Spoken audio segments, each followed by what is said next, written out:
વરસાદે હજુ વિરામ લીધો નથી. વરસાદ હજુ આગળ પણ એટલે કે આવતા મહિને પણ પડશે. આગાહી જે કરવામાં આવી છે, અંબાલાલ પટેલે આગાહી કરી છે. આજે પણ મધ્ય ગુજરાતના જિલ્લાઓમાં ભારે વરસાદની શક્યતા છે.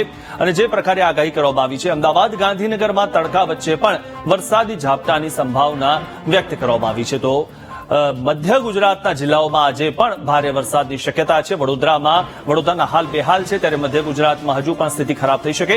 વડોદરા આણંદમાં ભારે વરસાદની આગાહી કરવામાં આવી છે. દક્ષિણ ગુજરાતના જિલ્લાઓમાં વરસાદી ઝાપટાની સંભાવના જોવા મળી રહી છે, ત્યારે સૌરાષ્ટ્રના જિલ્લાઓમાં છૂટાછવાયા વરસાદની પણ આગાહી કરવામાં આવી છે.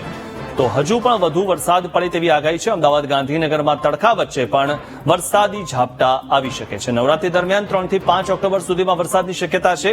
ત્યારે આગામી દિવસોમાં 7 થી 12 ઓક્ટોબર દરમિયાન પણ દક્ષિણ ગુજરાતમાં વરસાદની સંભાવના વ્યક્ત કરવામાં આવી છે. દક્ષિણ સૌરાષ્ટ્ર, મધ્ય ગુજરાતના પશ્ચિમ વિસ્તારોમાં વરસાદ પડી શકે છે. વરસાદની સ્થિતિ રહેવાની શક્યતા છે. આજે લગભગ મધ્ય ગુજરાતના ભાગો, વડોદરા, આણંદના ભિન્ન ભિન્ન ભાગોમાં ભારે વરસાદ ઝાપટા પડવાની શક્યતા રહેશે. ખેડા જિલ્લાના કોઈ કોઈ ભાગમાં વરસાદ ઝાપટા પડવાની શક્યતા રહેશે. દક્ષિણ ગુજરાતના કોઈ કોઈ ભાગમાં વરસાદ ઝાપટા પડવાની શક્યતા રહેશે. દક્ષિણ સૌરાષ્ટ્રના કોઈ કોઈ ભાગમાં વરસાદ ઝાપટા પડવાની શક્યતા રહેશે. પરંતુ આજે ધીરે ધીરે તડકો કાઢશે અને તડકા વચ્ચે પણ અમદાવાદ, ગાંધીનગરમાં પણ ક્યાંક હળવો વરસાદ થઈ શકે આજના દિવસમાં. પરંતુ તે પછી જોવા જઈએ તો નવરાત્રી આવશે. નવરાત્રી દરમિયાન હસ્ત નક્ષત્ર અને ચિત્રા નક્ષત્ર રહેશે.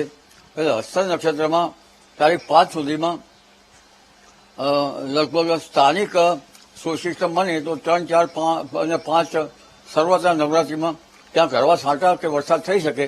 પરંતુ એક મજબૂત સિસ્ટમ લગભગ દક્ષિણ ગુજરાતમાંથી આવતા તારીખ 7 થી 12માં દક્ષિણ ગુજરાતના ભાગો, દક્ષિણ સૌરાષ્ટ્રના ભાગો અને પછી મધ્ય ગુજરાતના ભાગોમાં વરસાદ થઈ શકે અને રાજ્યના અન્ય ભાગોમાં પણ વરસાદ થઈ શકે. તો મહત્વની વાત એ છે કે જે પ્રકારે આગાહી કરવામાં આવી છે, નવરાત્રીમાં પણ વરસાદ પડશે તેવી આગાહી છે. અંબાલાલ પટેલે જે આગાહી કરી છે, વડોદરા, આણંદમાં ભારે વરસાદની પણ આગાહી અંબાલાલ પટેલે કરી છે. દક્ષિણ ગુજરાતના જિલ્લાઓમાં વરસાદી ઝાપટાની પણ સંભાવના તેમણે વ્યક્ત કરી છે.